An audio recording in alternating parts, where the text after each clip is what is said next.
Vocês que falam em público ou que têm dificuldades em ter essa inteligência emocional mesmo, de dominar, como usar ela na prática, diminuir a ansiedade para ajudar na projeção da voz, naquelas situações de voz trêmula ou voz fraca que fica impostada assim na garganta. Várias vezes a gente sabe que precisa de inteligência emocional, sabe que se a gente tivesse um controle maior da nossa ansiedade, que a nossa performance melhoraria, não só nos momentos de falar em público, de se expressar, mas também na hora de produzir mesmo.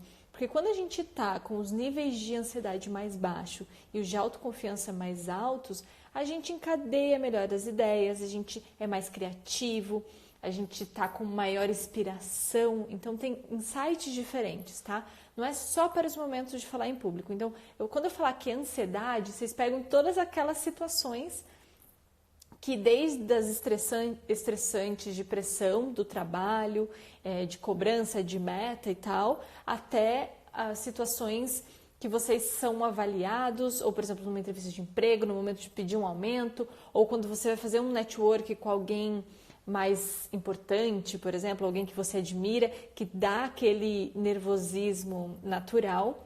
E aí a gente vai ver exercícios para manter esses níveis de ansiedade mais baixos. Então, esses exercícios de respiração, eles vão nos ajudar a diminuir os nossos estados de ansiedade e o sentimento de impotência junto com ele. E automaticamente aumentar o nosso sentimento de autoconfiança, de bem-estar e com tudo isso o nosso maior autocontrole. E por que isso é tão impressionante em termos de resultado, em termos de continuação a longo prazo dos resultados disso, né? Como é que isso funciona? Então vamos entender primeiro como é que funciona quando a gente está nos estados de ansiedade.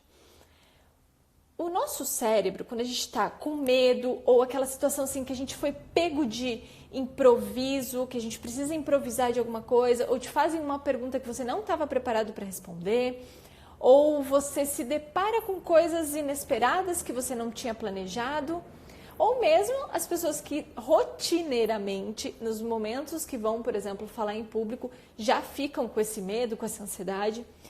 O que acontece no nosso cérebro? Ele entra no estado de luta ou fuga, ou seja, muito estresse lá, e ele começa a criar vários gatilhos na fisiologia do corpo, então vários gatilhos no corpo inteiro para lutar ou para fugir. Então, o nosso batimento cardíaco aumenta, a nossa respiração fica mais curta, porque ele tensiona os nossos músculos, porque a gente está lá no estado de alerta, estado, sim, preparado para lutar ou para fugir, é estado de sobrevivência.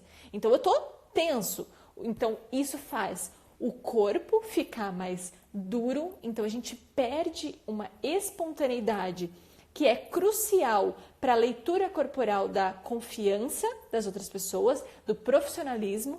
Quando a gente vê uma pessoa que a gente fala, nossa, que legal que ela falou, ou tipo, nossa, faz sentido o que ela falou.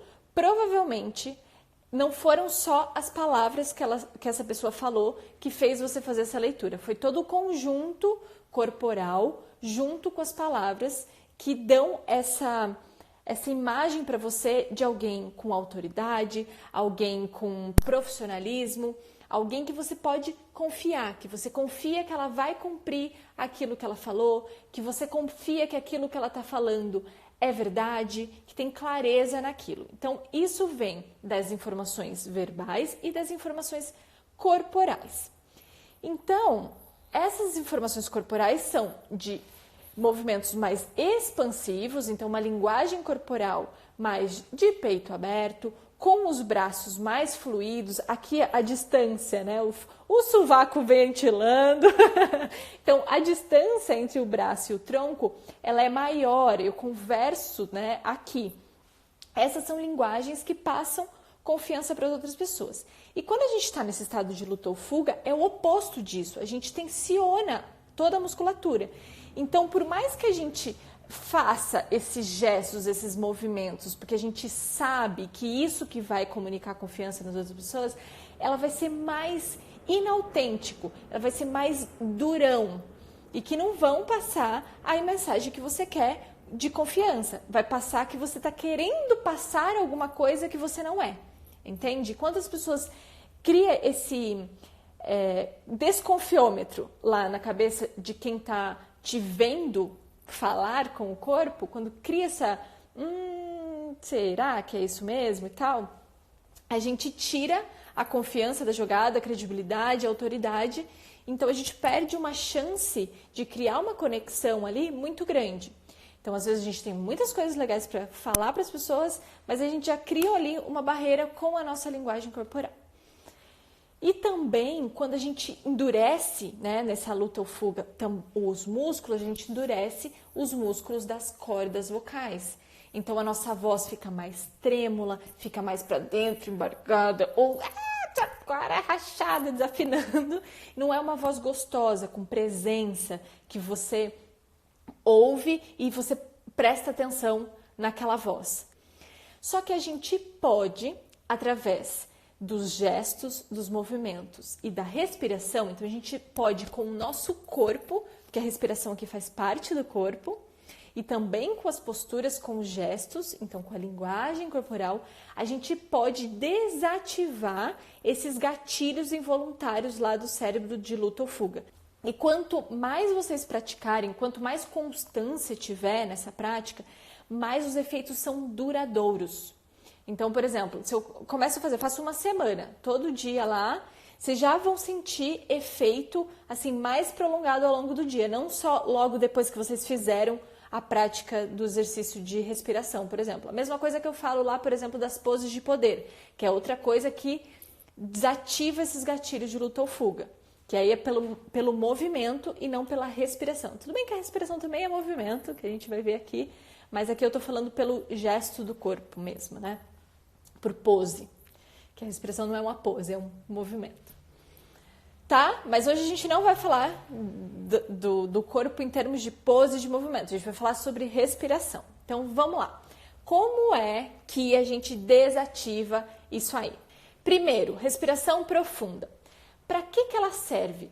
Serve para relaxar. Então, são para aqueles momentos em que o seu pensamento está muito acelerado, quando você percebe que os seus músculos endureceram, essa parte aqui, ó, tensa, que é a parte que a gente fica mais tensa no dia a dia, a gente vai acumulando tudo aqui, o peso do dia, o peso das nossas obrigações, o peso, tudo aqui. Então, para aliviar esse, sabe, respirar um ar profundo, que você fala, respirei, e relaxar essa musculatura, é a respiração profunda que a gente vai fazer. A respiração profunda é inspira pelo nariz e expira pelo nariz. Então, a boca vai se manter fechada, porém relaxada. É importante relaxar assim o maxilar, colocar os pés bem firmes no chão. Senta mais ereto para vocês sentirem uma posição que dá para mexer o pulmão. Quando a gente está assim para baixo, a gente está pressionando o pulmão. Fica mais difícil respirar e expandir o pulmão. Quando a gente traz essa pose mais ereta, né, em vez de estar aqui, tá aqui, e também não é esse que expande lá para frente, é aqui, neutro. Isso facilita as posições de respirar, ok? Isso vocês podem fazer, não precisa fechar o olho e fazer. Se fechar o olho e ficar só prestando atenção na respiração, o ar entrando e saindo só pelo nariz, ok, aí vocês já colocam uma prática aí mais meditativa, de treinar o foco. Mas só o fato de, durante o dia a dia, por exemplo, estou aqui na live falando com vocês e percebi que eu estou meio tensa, começo a respirar pelo nariz profundamente. Então, o mais longo e comprido que eu conseguir. E por mais que eu esteja aqui falando com vocês, eu vou trazendo essa atenção para a respiração mais comprida. Ou alguém está me falando alguma coisa, por exemplo, uma crítica, um feedback difícil de ouvir, que vai gerando essa tensão, esse estado de alerta, de luta ou fuga, essa resistência, presta atenção em respirar, ouvir aquilo respirando pelo nariz. Então, primeira respiração profunda é entrada e saída do ar pelo nariz, tá? Essa serve para relaxar a musculatura.